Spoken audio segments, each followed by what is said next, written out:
Again, thank you for taking the time to join the Green Growth CPA's monthly cannabis update, where we talk about the news of the industry and answer your questions. Now, before we get started, I need to let you know that the information contained in this presentation is meant for guidance purposes only and not as professional, legal, or tax advice. And further, it does not give any personalized legal, tax, investment, or any business advice in general.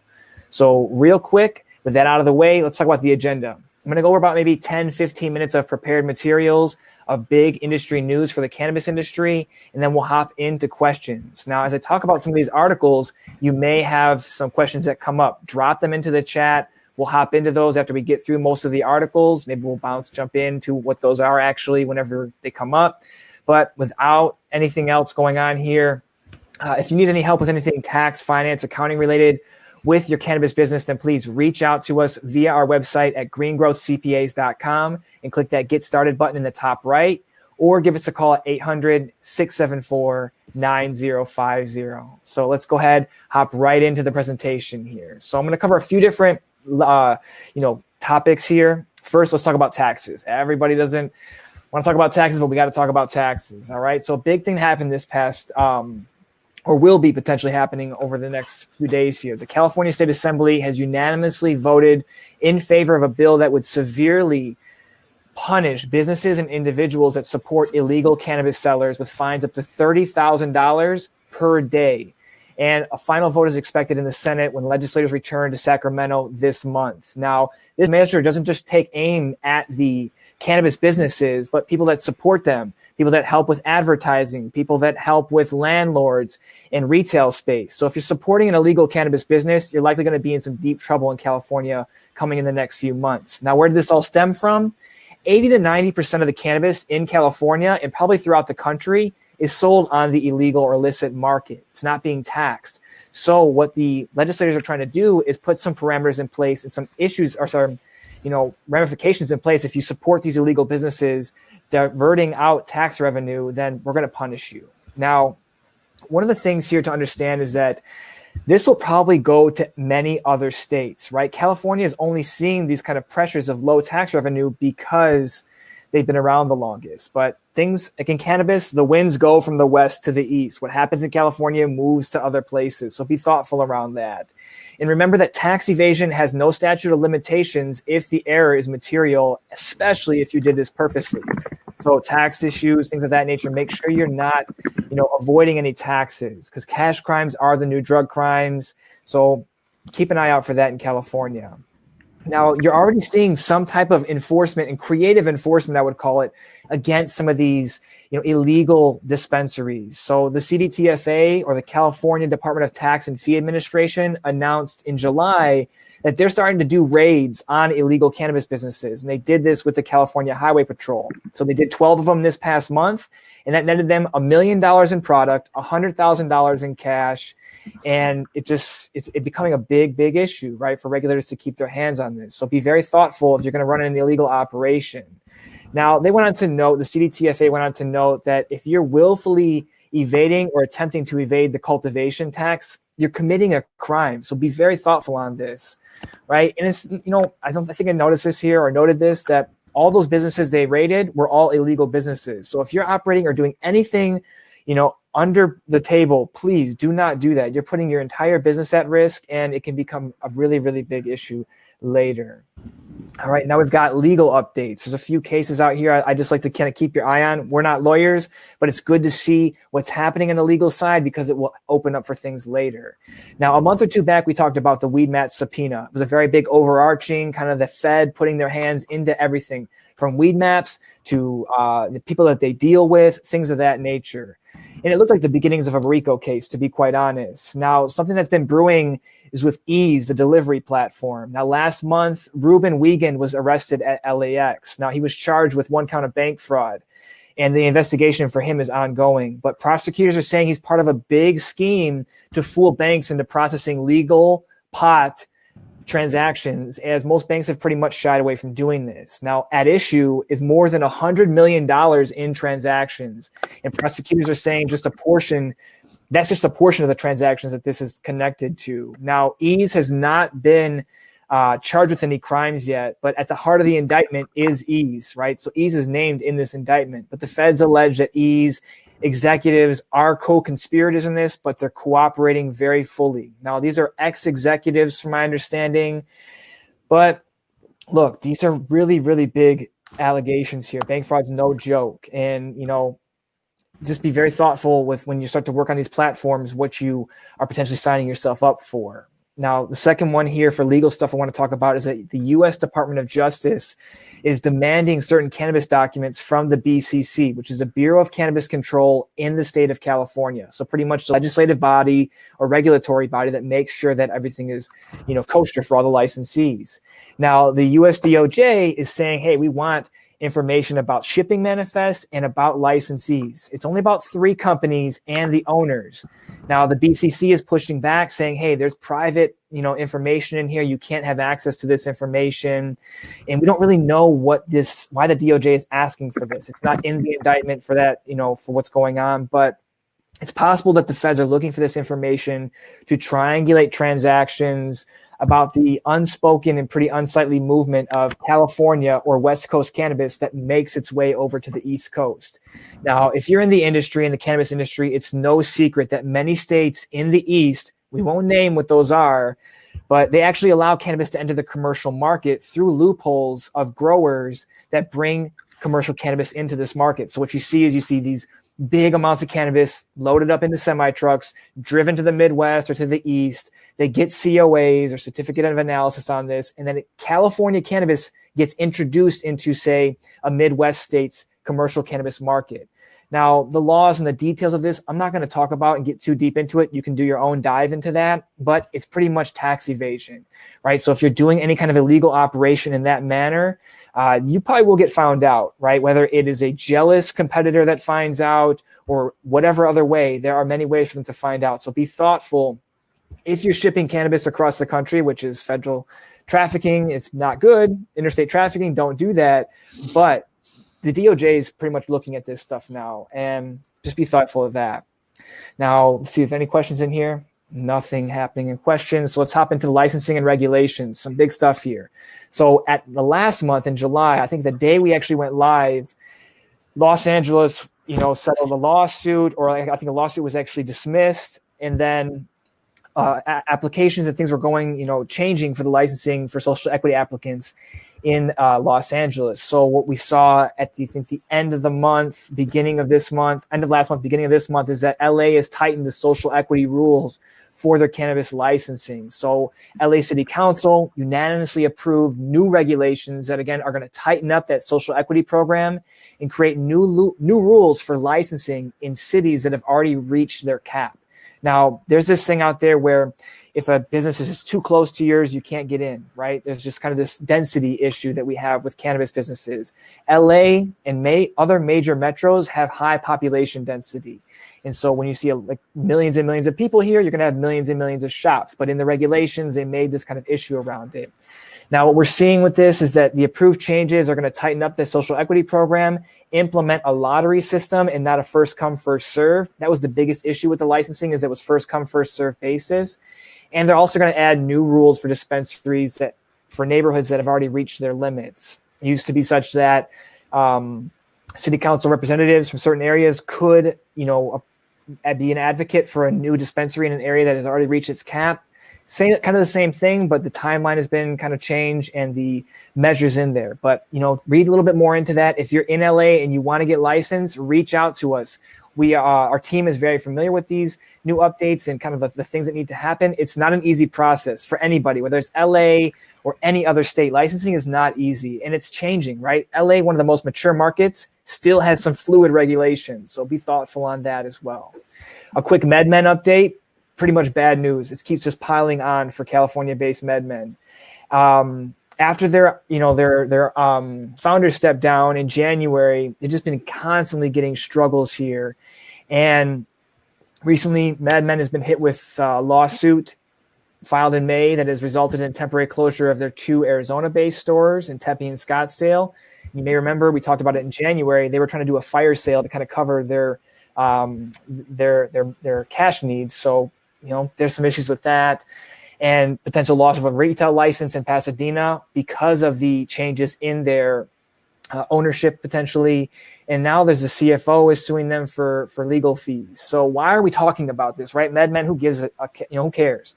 It's very, very important because we're getting a front row seat right now into the implosion in a very, very large cannabis unicorn right now. And everyone wants to be a unicorn. Everyone wants that $1 billion check or that $100 million check. Maybe not everybody, but a lot of people do. And we talk about this a lot. Now, all the issues that they're facing are growing pains, but they're great teaching moments for cannabis companies. So be thoughtful. Don't expand too quickly. Don't get into a land grab just to say you've got it, because you're going to have to drop those underperforming assets anyways. And management of your finances is priority over anything else. No matter how good your brand is, if you have no cash, you have no business. So be thoughtful on that, right? So if you're going to try to be a MedMen, manage your money like a Warren Buffett. Be very thoughtful. Like, this is the most important thing right now. If you run out of cash, again, no business. Last thing on licensing here, I want to point out an example of when you do something wrong in Nevada, they will take all of your licenses away. So here we've got a Nevada cannabis company was given a $1.25 million fine, and they lost 12 of their licenses. They're a very large operator in Nevada, and pretty much how this all is called Canopy, Canopi. What happens is that they became late on their taxes in 2018.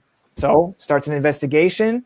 Now they start seeing, hey, they were selling cannabis off the books. They were on not testing cannabis. They were destroying particular evidence of not testing.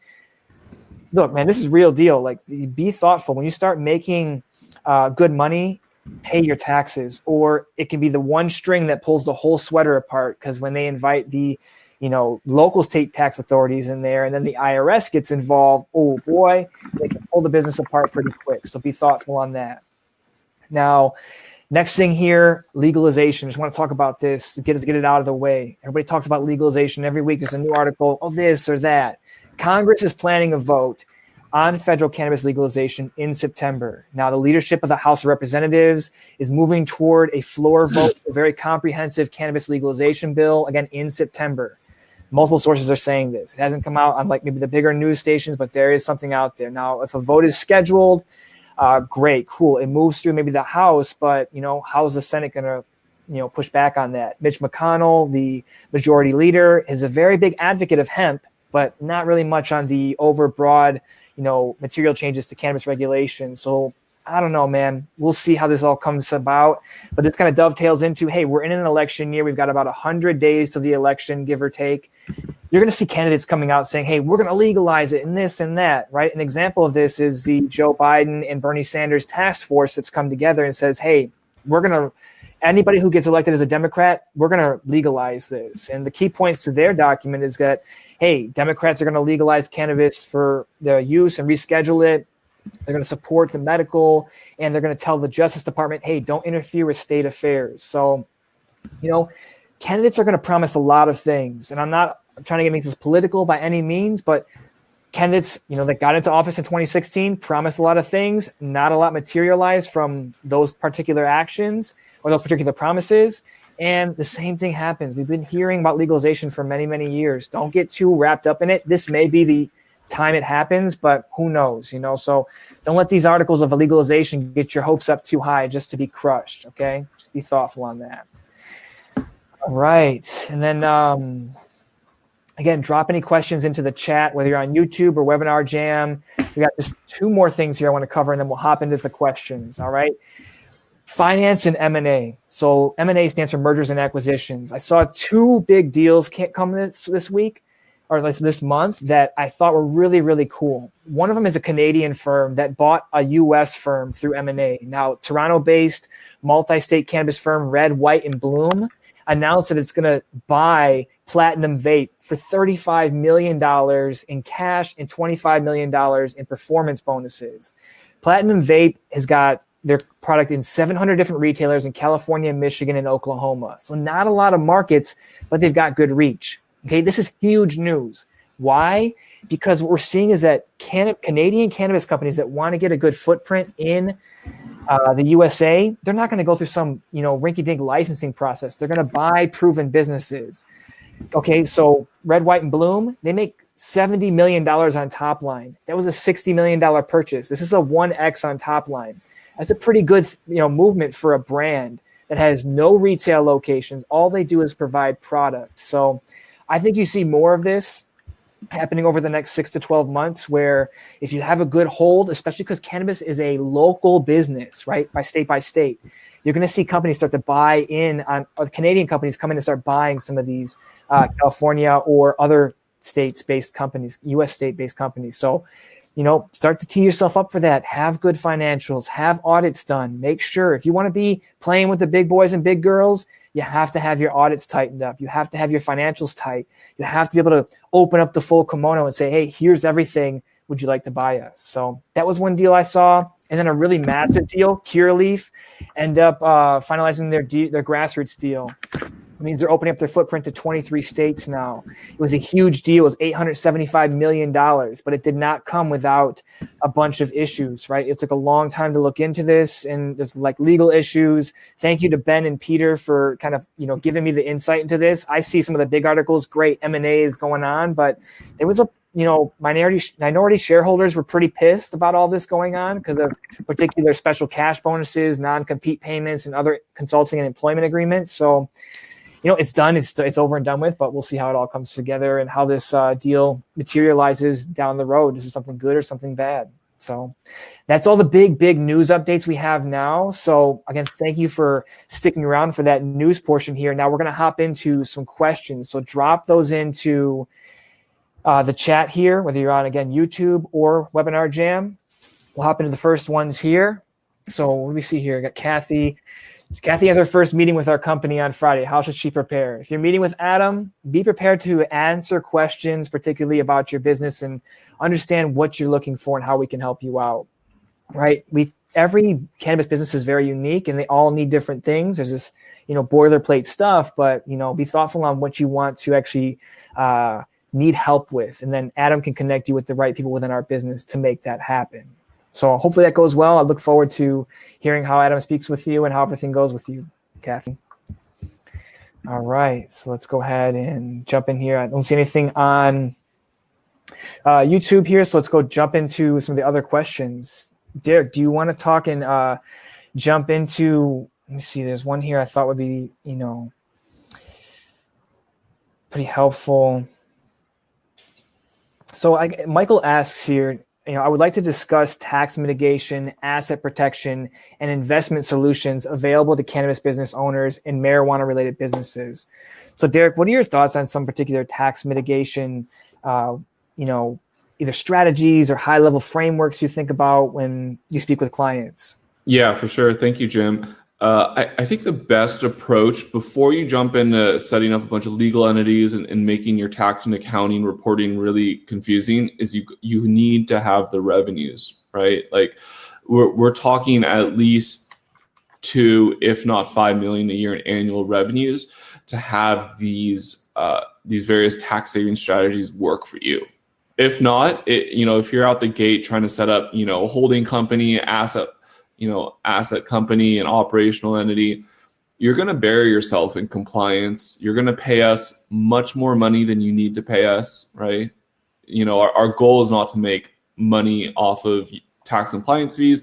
Our goal is to help support your business. So you need to have the revenues first. And if you do have the revenues, then what some great strategies are asset holding companies. They are, product packaging compliance companies. These are things that are generally considered cost deductible by the IRS, and they won't hammer you on 280E. So, if that is in your wheelhouse and, you're doing, let's say, $200,000 a month, maybe $300,000 a month, then yeah, you may want to start thinking about setting up asset holding companies. And you may want to think about setting up compliant driven label related companies, and that will definitely help offset your 280E exposure. 100%. That makes sense. Yeah, some of these problems you hear these problems, but they're not really in your sphere of having to worry about at the moment. So that's very good, thoughtful advice on that. Cool. Again, drop questions in. We'll get to them. We've got about 7 prepared ones here. So one of the ones that I thought was very, very interesting to get is that Marcelo, he asked something here that I thought was pretty cool, is that my dispensary is kind of off the beaten path and I get a lot of foot traffic. Now there is vacant space in our building. So just wondering, should we open up some type of complementary businesses to capture more revenue? And I think, hell yeah, 100% you should open up if you can afford it, right? Don't stretch your cannabis money to open up another business. But hey, if you can capture other revenue, cool. But what should you open? A lot of ideas come to mind: grow supply stores, a liquor store. It's very cash intensive and licensing around that. But if you can do it, potentially that, or like a convenience store, like a 7-Eleven type thing, a laundromat, a car wash, to-go only restaurant, yoga studio. But one of the things you can do is you can ask your current customers, your cannabis customers, hey, what do you want to have here? Or ask them, hey, what's your next stop after you buy your cannabis here? Or what did you do before? See what's actually going on with your clients and customers, because that's who's going to frequent the place anyway. So I would get a list from them or make a short list and then have people vote maybe. Things of that nature. Obviously, there's the financial viability of the business. You have to do some kind of pro formas for it, because if it doesn't make financial sense, don't do it. And also be clear with your regulations too, whether there's any particular regulations on owning multiple businesses in the same particular area or things of that nature. I think opening up a complementary business to capture this type of foot traffic is, especially because you're off the beaten path, I think that's a really good idea. So hopefully this helps you out, Marcelo. Yeah, and one thing to add on that, Jim, is our companies that are, or our clients, moreover, that are starting to do really well are ones that are figuring out how to game Google, not game Weedmaps. 100%. Weedmaps will charge you 2 arms and 2 legs. And the problem with that is the second you delist from Weedmaps or you decide to go for a lower ranking, because how Weedmaps works is the more you pay, the more they rank, their business sometimes will fall off the wheels. So figuring out how to get that type of search on Google will pay far dividends. For example, if you're in Google and you're saying, let's say you're in San Francisco and you put dispensary San Francisco, you better make sure that your company is listed on Google Maps, because oftentimes that's what will rank you first. So, you really want to get creative and figure out how to game Google, because that's the ultimate search engine that you want to rank highest for, because that's how people and customers are starting to look for dispensaries. They're just going straight to Google and they're just Googling dispensary near me, 100%. Dispensary in my city. So you really want to start to gear more towards that, and that will pay far dividends for you. 100%. Yeah, I mean, people. Weedmaps is for like the legacy clients and customers. Not people are downloading an app or going to a new site. They're using something familiar, or even asking their talk device, kind of, hey, where should I go? So yeah, SEO is something that can be there forever, as long as you're not doing anything black hat. In the gray areas, good white hat SEO is a fantastic investment for your retail cannabis business for sure. And other, not even just retail. I think showing up when someone says, hey, I need a distributor, it's great to show up as the first distributor in Sacramento. So good one on that. Good deal. All right. So then we got another question here from Amber Lee. And Amber Lee asks, I'm a smaller brand and I have trouble getting into dispensaries. They're asking me to pay fees to place my products on their shelves. I can't make these payments, and that means I can't sell my products. So what do I do? Yeah. Yeah. Derek, you want to jump on that one? Yeah, I'll jump in, Jim, and then you follow me up. So that's a big problem for a lot of people. So you launch your new product, you spent the last 12 months working on the logo, the product, blah blah blah, and all of a sudden you can't get in any stores because most dispensaries will charge shelving fees. That's very, very common. The best strategy to do that is you need to really understand who is your core target audience, right? Like, are you going after a high price point customer, or are you going after the bargain shopper? And then you have to make sure that aligns exactly and very closely with your marketing budget, because most places will invariably ask to charge. If not, there's a lot of very basic cold outreach you can do. You can set up your Instagram channel. You can start commenting on other pages. There's a lot of kind of low hanging fruit that you can do. But because shelving fees are so high, you need to really make sure that you know who your target audience is, because you don't want to just go out there and try to launch your product and go to 10 different dispensaries, a couple high price ones, middle price and low price. You want to just target on who your core demographic is. Yeah, exactly. You don't have to be in every shop. You just have to be in the right shops. And that's something that I think people misunderstand. They want to be in MedMen. They want to be in the biggest shop that's in, Venice Beach and things like that. You don't have to be in the biggest shops to make the most money. Now, some other strategies, aside from, the slotting fees, it's a tough thing. And look, retailers have the closest, the layer one, right? They are closest to the customer. They can say whatever they want to get you in there. They're called slotting fees. So, and these can range from like 500 to 1,000 to 5,000, 10,000 a month, depending on the dispensary. So one thing you could do is to look for smaller dispensaries to carry your products in more obscure markets. So what you could do is look at Weedmaps. I know we're like, hey, anti-Weedmaps, but there's a lot of data. Look at the newest dispensaries that are there and reach out to those customers or reach out to those retail places and say, hey, I got a new brand. Would you like to carry this brand? Reach out to people that don't have a ton of connections, that don't have a huge demand, and you can grow with them. Another one here is to create a pull strategy. So most purchasers or buyers in the dispensaries are not the most sophisticated with how they choose to purchase product. They usually go by word of mouth, things they see on Instagram. But one of the things that they do is, hey, customers, what are they asking for nowadays? So what you could do is you could have people go in, 5 to 10 times a week over a month's period of time and ask for your particular product. And then the buyer maybe starts to Google it, reach out to you, find out who your distributor is. That's one thing to do. You can find those people on Craigslist or Facebook or your friends or whoever it's going to be, but that could be one way to do it. And another one is to compete on prices, right? So think about it this way. You're going to pay slotting fees potentially. Maybe you sell your cannabis at a loss instead of paying a slotting fee to create more revenue for that retailer. Essentially what you're going to do, instead of paying the slotting fee, you're just like giving them free products, right? There will be taxes that have to be paid on that, but there's another way to say, hey, give me a trial, give me a month, I'll give it to you for free and see. And then you can eat the cost of your product, which would have been your slotting fee, and then see where that takes you from there. All right, cool. That was a good one here. Any other questions, drop them into the chat. Cool, we've got one on YouTube here. Kathy asks, can you speak to accepting cryptocurrency as payment for cannabis?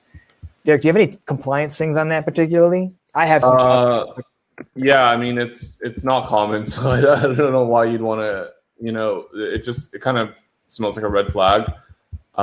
So just, I would accept cash, but or some type of reportable transaction. But yeah, go for it, Jim. Yeah, I mean, cryptocurrency, there's like I think 6,000 or 7,000 of them at this point now. Major ones, Bitcoin, Ethereum, and every other one you could see coming down. There's some pot-specific ones or cannabis-specific out there. I don't know. I think it's going to be a very little amount of your consumers are going to ask to pay with cryptocurrency, and the potential overhead and the kind of how cumbersome the process is of doing that would probably slow down your line, and that would like lower your revenue and just not make the easiest transactions happen. Also, I think Bitcoin got accepted or called money recently, and that banks could have custody or be custodians of it. So, I mean, it will probably take off sooner rather than later, but if you're going to implement cryptocurrency, I would reach out to someone who's experienced specifically in implementing POS checkouts of cryptocurrency. It just doesn't seem like, you're going to capture more clients because you offer cryptocurrency payments, because cash is just as traceable as those cryptocurrencies, which cryptocurrency is not really private and it's not really anonymous. It's pseudo-anonymous. So I don't know. You could balance the two here, but I would say look into things. I think there's one called Gem.io and a few other potential providers that do payment processing, usually for websites. But, look into it. I'm not the biggest advocate for cryptocurrency in a cannabis business. You're just mixing like a lot of regulatory potential issues. You accept one transaction in cryptocurrency, you might now be on the hook for potentially other things that come down the line. So I wouldn't suggest it. Drop some more questions in here. We've got about 20, 30 more minutes here. So I'm going to go down to the other prepared questions that we had here. So, Derek, here's one on 470C. So Carol just asked kind of to talk about 470C. And 470C is to deal with the limitation on deductions to property used by governments and other tax-exempt entities. This is not my wheelhouse. This is very nuanced and specific stuff. What do you know about 470C and cannabis businesses? Yeah, it generally is more oftentimes not applicable because you don't have government exempt entities. So, I'd be happy to speak to this issue more if you'd like to reach out, but oftentimes it's not applicable because you don't have any government exempt entities. That makes sense. So Carol, if you're watching, reach out to us. Again, visit our website, greengrowthcpas.com, fill out the form, and we'll get back to you, and we can kind of have a more thoughtful discussion on your question on 470C. That's all I got was the word 470C, so that's why we can't go too deep into it. But Derek makes a good point. Not many government entities in cannabis. Now, another one here is Frank. He reached out to us and he says, "Sir, I am a Ghanaian resident in Hamburg, Germany, and have a very huge land in Ghana and have interest in hemp farming. I'm really interested to go into the hemp industry and need your help and advice or a possible joint venture company. Thank you in advance, Frank." So hemp is it's kind of flying under the radar. I mean, you'll see some articles here and there. In America, I mean, it's going to be generating a lot of publicity once we get to the Croptober, which is October, when all this starts to get harvested again. Last year was kind of like a crapshoot. No one really knew what was going to happen with it, but now you're seeing sophisticated equipment, a lot of money pouring into it, big businesses asking about it. So I can't really give you particular contact in Ghana, Frank, but I can tell you that there's a lot of opportunity all across the world with hemp. And I'm not sure if Ghana has actually legalized yet, but look into your local regulations and see, right? Because it's legal in America, but not every county is licensing for it. So just because something's legal doesn't mean you can get a license to do it. And yeah, you could probably sue and say, hey, it's unconstitutional, it's legal, I should be able to do it. Just look into the regulations of it. But if not, if you're getting stonewalled or you're not getting very far in your own individual research, reach out to us again, and we can kind of go a little bit deeper into the specifics on the hemp in Ghana. I can have our team look a little bit into that and help you out there. So sorry, not much, but hemp is a big wave coming. And I think many people are underestimating how big this wave is going to be. This is going to transform textiles, biofuels, electricity, plastics, so many things. So be thoughtful on hemp. I think it's a really, really cool thing. All right, Robert asks a question here. What are the challenges of opening a cannabis testing lab in California? So I think first is going to be, are they licensing for it in the particular city that you want to be licensed in? Derek, what are some other kind of limitations or challenges when opening up a testing lab? Aside from licensing, because not every city is licensing for it. That's a really great call. What city are you looking for? We do have a testing lab licensed client in the city of Los Angeles that is turnkey. So if you are looking to get started in the city of LA, please let us know. We have a turnkey solution. But the biggest drawback for testing, and it's a great place to be in, is ISO 17025. I believe that's the name, but it's getting ISO certification. That's generally the biggest bottleneck in getting a testing lab set up. That plus getting the equipment. The equipment will generally run you actually about $1 million. You can, of course, buy it on secondary markets and buy used equipment, but that's just up to your preference. Some people like new equipment. Yeah, and it make a great point with the ISO stuff. Why is this a problem? It's a hard process to go through, but it takes a long time. You got to build your place out, have all your equipment, the business is running, and then you have to go through the SOP process of getting ISO certified.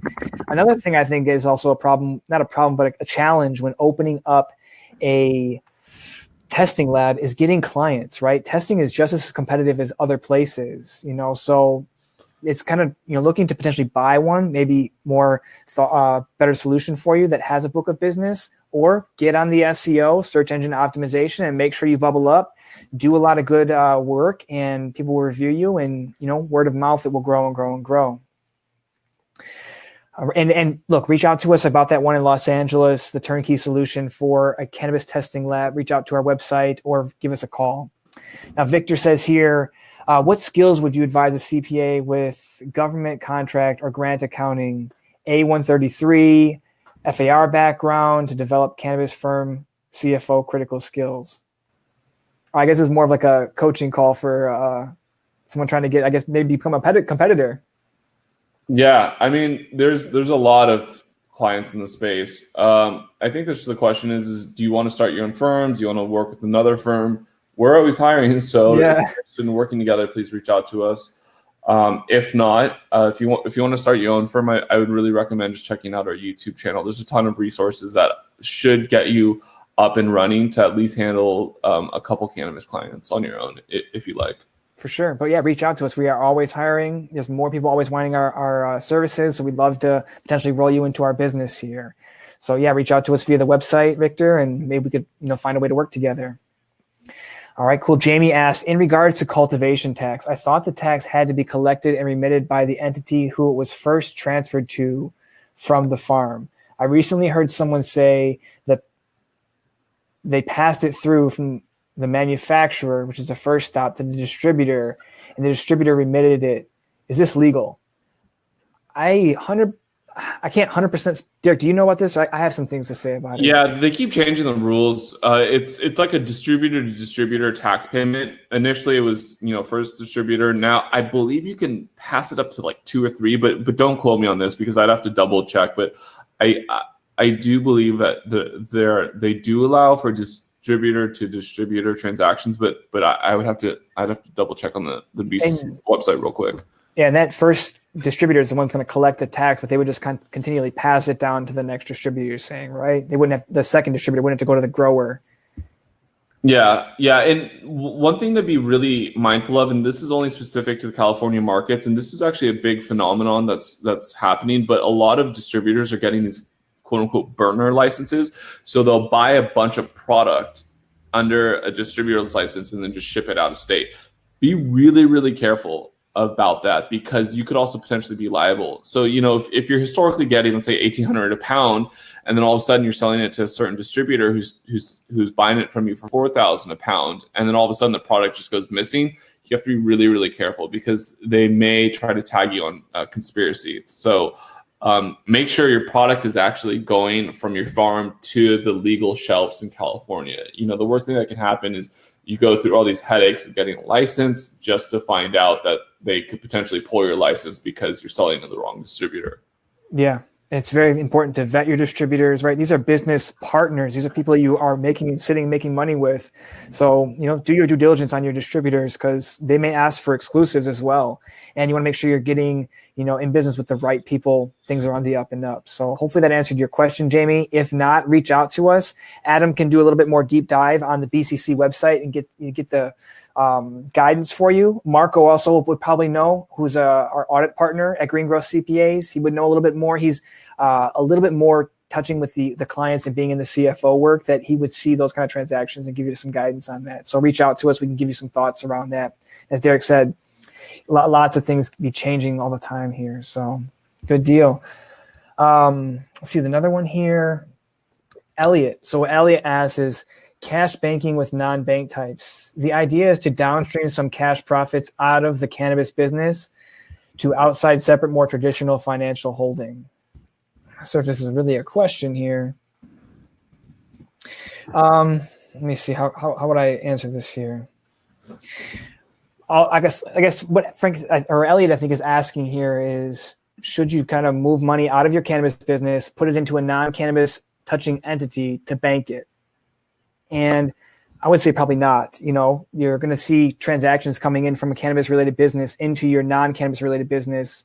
And especially if it's a big cash transaction, it's going to set off FinCEN and they're going to do some kind of, suspicious activity report, a SARS, and you don't want that. So I probably wouldn't be doing, too much diversion of cash unless you're, there's precedent within your state that you can do these things this way. Derek, what are your thoughts on that? Yeah, and that's also considered money laundering. So you definitely don't want to do that. There has to be economic substance underlying, the transaction, right? So that's why asset management companies will sometimes work because, you are paying for rent. You are paying for use of the equipment. If not, you're just pushing money around, which is 100% money laundering. So stay away from that. Yeah, for sure. You need to have a thoughtful reason of why you have these particular entities, and it can't be money laundering and cleaning up bucks. Because cannabis banking, you're getting charged 3 to 10 points on your money when you make deposits. I understand it's egregious, but money laundering is, stuff that'll put you in jail, right? What is this guy? Al Capone didn't go to jail for doing all those bad things. He went to jail for tax evasion and money laundering. So cash crimes are drug crimes now. No one cares about the cannabis, or very few people care about the cannabis. They want to know where the money's at. Do not be into any activities that are money laundering based. Anastasia asks, what are some considerations when structuring my multi-license cannabis business? So, I have a few that I want to share. I think when you do multiple licenses, so maybe you have a cultivation, distribution, and a retail business, maybe even a manufacturing. Few things, you want to put each license, because depending on where you're at, in California, you cannot move licenses between entities, but you could sell the entity and then now that license is transferred. So I would say if you have a multi-license business, put your licenses in separate entities to make it very easy to either, hey, we don't like cultivation anymore. You can drop the cultivation business. You still have the value that you can sell that business out for, and it's not going to affect the rest of your licenses or holdings. So individually looking at putting your licenses in these different entities, and then potentially setting up a multi-entity cannabis-based business. Now, that is a lot of work and a lot of thought has to go into it. It's going to include lawyers, CPAs, operations managers, but it's a function of two things: risk and cash flow, and kind of like the economics of your deals. So you may need to set up particular parent entities to make it easier for tax reporting purposes, because when you start to set up multi-entity cannabis businesses, every entity, in most cases, if it's not one of the disregarded entities in a roll-up, you're going to have to file a tax return. It gets expensive really, really quick when you start doing multi-entity tax returns. We've got some people that have like 25 or 30 different entities in their cannabis organization, so that may not be the thing for you. Risk, really start with the risk on it and look and work with your lawyers on, hey, all right, what should we do to protect our owners and keep our products safe? So that's one thing, to speak with your lawyers, particularly on that. Other multi-license considerations, I think was it specifically on structuring? Yeah, other things on structuring here is you're going to need to model out your cash flows. Okay, so particular entity types, you can only take money out of the entity in certain ways. And some entities are called pass-through entities. And you probably are familiar with this. So you got to model out how money flows in the business and what the true economics of the deal are. For example, you may have say Derek and I started our cannabis company. We're growing cannabis. We're growing a lot of it. Now, another person comes in and says, hey, I want to start a retail business with you guys. You're going to set up another entity because the economics of the deal are not going to be, hey, let's split everything in 30-30-30 or 33-33-33. We don't want to give a new person access or any claim to our cultivation business. We just only want them to be part of the retail business. So looking at the fundamental economics of your deal and who's investing and what entities they have claim and stake to. So that's another consideration, is the pure economics of your deal. And I think we're making a video that's on the content calendar in July. We're going to talk about all the different multi-entity considerations. I think there's like 9 or 10 examples we go through in this video. So more deep exploration on that for in August. But there's a lot of considerations to that every scenario and every situation is going to be different. So reach out to us. Adam can learn a little bit more about your business and kind of give you some guidance, and then maybe set up a consultation with one of our CPAs to really, again, model out your specific scenario. All right, let's see. Any more questions? Again, drop questions into the chat. Anything. It could be anything cannabis related. It can be whatever you want. It could be about licensing, legal, whatever, tax, finance. All right. Let's see. What other ones are on this list here? Sandra asks, how can I effectively reduce my tax burden? There are many, many different ways to reduce your tax burden. I think we jumped into this a little bit. Proper accounting. I think one of the things that most people, let me step back. Taxes are always on people's minds, but it's the last thing that they think about. They don't build the processes. They don't implement the systems that allow your tax professional to give you a good tax position. For example, you need to have great classification of your transactions. Like, what are you spending money on? And, what type of business are you in? Because some of these, indirect expenses through 471 can actually be deducted from your cost of goods sold. But if you don't have the right tracking mechanisms and systems within your business, right? An improper or not the right chart of accounts can really damage your business. You may not have a way to classify transactions that, hey, now the tax preparer gets in there and says, all right, we could have actually allocated some of these, but I didn't have the information to know where that was going. So one way to effectively reduce your tax burden is capture the right information at the right times for your business, having the right chart of accounts, having the right systems. That's very, very important. Another one to reduce your tax burden is work with a CPA. And work with someone who's cannabis specific. Now, I'm not going to sit here and just like, oh, green growth is the greatest thing on the planet. I think we are. But one thing to avoid is working with someone who's like an oil and gas CPA or someone who's just small business specific that doesn't have specific expertise in the cannabis industry, that doesn't know case law and how tax court cases. It changes every month, right? I'm telling you about some things that changed the tax court, I think in May when there was a 471 allocations between Richmond Patient Group. That was a big thing. Your generic CPA is not going to know that. So I would say work with a cannabis-specific CPA to help you with reducing your tax burden. Because again, every scenario and every situation is different. And I'll make sure you get the right positioning, best tax position for your specific scenario. Because everybody's got other income too, right? Maybe you have all pass-through entities, but then 1 year you get a lot of passive income through rental income. It could change your tax scenario. So you need to partner with a CPA who can look at the long-term effects of all of your business endeavors and not just silo cannabis business. We are a comprehensive tax firm. You can do your personal, your cannabis business, and make sure that everything jives properly so you're in the personal best tax position. All right, cool. We got Adam on here. Adam asks, how do you value a cannabis dispensary license that is currently not in operation, just a valid license? He's seeing a lot of numbers flying around. I think this is one of your favorite topics, Derek. Yeah, I love this topic. City and state. So if you can provide us with a little bit of color on city and state, that will help drive the value. Cap licensing, highly densely populated city, you're looking at actually probably around 7 figures. Unlimited licensing, low population density, low figures. So it's they're levers that you pull. If it's let's say for example, city of Pasadena and Los Angeles, affluent city, cap at 6 licensing, 6 licenses, you're gonna look at a super high figure. Go to, let's say, Norman, Oklahoma, unlimited licensing, not very densely populated, probably not worth anything.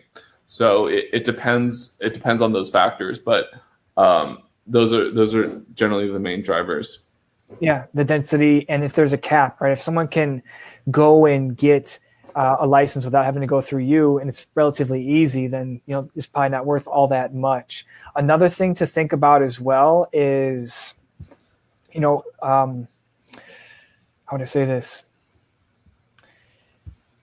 Yeah, I mean, businesses are where the real value is at. And with licensing, so here's kind of the main value. If you're going to be able to sell a license and you want to put a thoughtful valuation on it, it's going to say, well, how much did it cost you to get that license and how long was the time? And the time is the premium stuff here, right? It may cost $80,000 in legal fees and applications, and then it costs this much in rent, right? Rent is a big cost of getting licensed because usually you have to have a space to get licensed. That's not always the case, but in most cases. So you add up all the costs it took you to get to your license, especially if you have documentation of that. That can be your starting point to getting a valuation going on the license. But the big premium, again, is the time. If it took 4 years to get a license and it's not going to change and it's going to always be 4 years, people will pay a huge premium for that. But if it was 6 months, you may not get that big of a premium on that license cost that you actually put in. So, reach out to it specifically. Yeah. And also just quick back of the envelope, production-based licenses aren't nearly worth as much, to be honest. It's retail usually almost always holds value, but if you're talking cultivation or manufacturing, you have to go somewhere where the land is cheap, the labor is cheap. Otherwise, it's just not worth that much. Yeah, and one other thing too, we have 3 videos on business valuations. It's by different verticals. Marco, our audit partner and valuation partner, he put those together. They're, it goes for the DCF, this kind of cash flow model, and how to actually, the considerations of valuing your business. So there's a 3-part series. Just look up Cannabis Business Valuations on YouTube. Our videos are the first 3 to pop up. It's a 3-part series from Marco, and he can give you more information on that. Cool. All right. So Clifton asked a question. Do you recommend 471C and tracking operating expenses as cost of goods sold and making that your policy? All right. You want to jump into that? Yeah. Usually, I mean, 471 is usually the golden rule.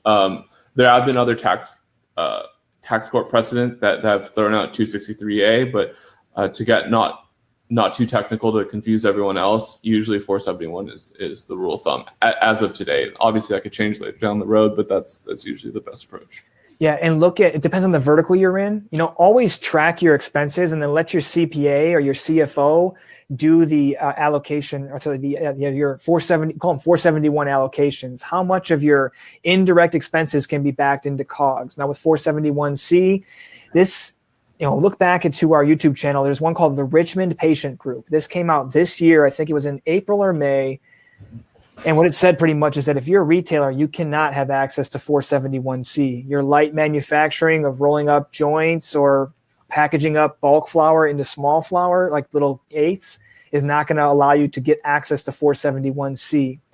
And there was there's a whole long explanation of this, not really long, but detailed, and it's very thorough, and it gives you some guidance on that. But 471C, that's the golden rule. There was a memo that came out about 263A unit cap. Don't abide by those rules. So reach out to us. We can walk you through. This is something we do in our outsourced CFO service, where we can help you kind of get a grip around the numbers of your business. So look, you can worry about creating great products and making business deals. Let someone else deal with the financials and giving you that, hey, monthly dashboard. Here's how things are going. Here's what you should consider. This is tracking up. This is tracking down, things of that nature. So again, Clifton, reach out to us and we could potentially help you out with that. We'll wrap up here probably like 8 minutes at the most. So I just want to get to the last few questions here. 1 second. Let's see what else we have here in the chat. Okay, Clifton asked the potential loophole in 471C, right? There was a thing that came out with the TCJA, Tax Cuts and Jobs Act. If you're asking about that loophole we saw, I would not be the person to be testing this. There's no case law, particularly on the changes. I think it's like $25 million in revenue cap, and you don't have to, abide by 280E or something like that. I would not be the business to go test out these waters. 100% not, so I would just stick with what's proven, what court cases are out there that support your tax position. Don't be, hey, I need to pinch every penny out of my taxes. I wouldn't be doing that. Clifton, if that's what you're talking about, yeah, it's the 25 million gross receipts.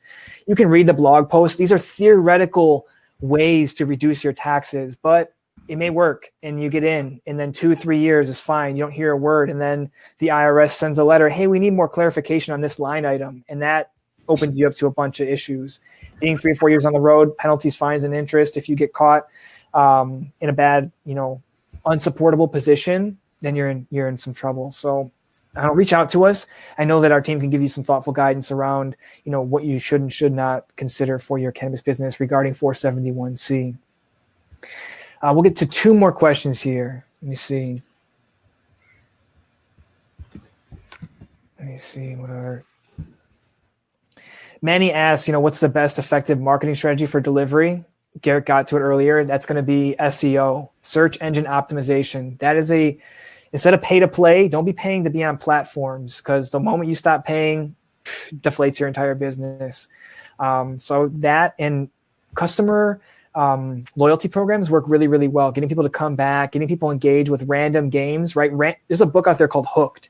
It's by Nir Eyal. You should read this. It's about tech most specifically, but there's a thing about random rewards and how that brings customers and clients back to looking at your place. So looking at random rewards for your current clients always helps them to keep coming back. There's mechanisms in our, brains that we always want rewards. Random rewards really help with keeping clients. So I would look into that book. That's a really good one. But SEO, best marketing strategy for any vertical.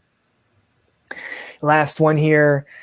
Do you consult on business models? Very interesting in understanding what seems to be working for manufacturers right now to get in to the black sooner rather than later. Yeah, we can surely consult on any types of business models. Specifically for manufacturers, contract manufacturing is a great way to bring up your revenues without having to actually, at any incremental cost in most cases, right? Your machines are sitting idle anyways. You could, depending on your license type, if you have a type S license, a shared license, you could potentially have people doing like almost a WeWork model for your machine manufacturing. But yeah, Elena, reach out to us. We have got a lot of thoughts around different creative business models. One cool business model I saw for deliveries, cannabis delivery, was kiosks at different places where clients can make orders and then have it delivered to their home or have it delivered to specific places. Because some, cities are becoming more lenient on delivery, curbside pickup and things like that because of COVID. So this could open up totally new different business models with kiosks where people make orders. So lots of cool stuff coming down the pipeline here. All right, that's pretty much all the questions we have here in the two chats. Again, thank you very much for joining our monthly live update. Hopefully this has been valuable for you and you've gained some insight onto, hey, how the market's changing with finance, legal, taxes. Hopefully your questions got answered. If you have any further questions about finance, accounting, anything cash and cannabis, or anything cannabis related, please reach out to us via our website at greengrowthcpas.com. Click that Get Started button in the top right corner, or give us a call at 800-674-9050. Thank you again. Have a great day, and we'll talk to you soon.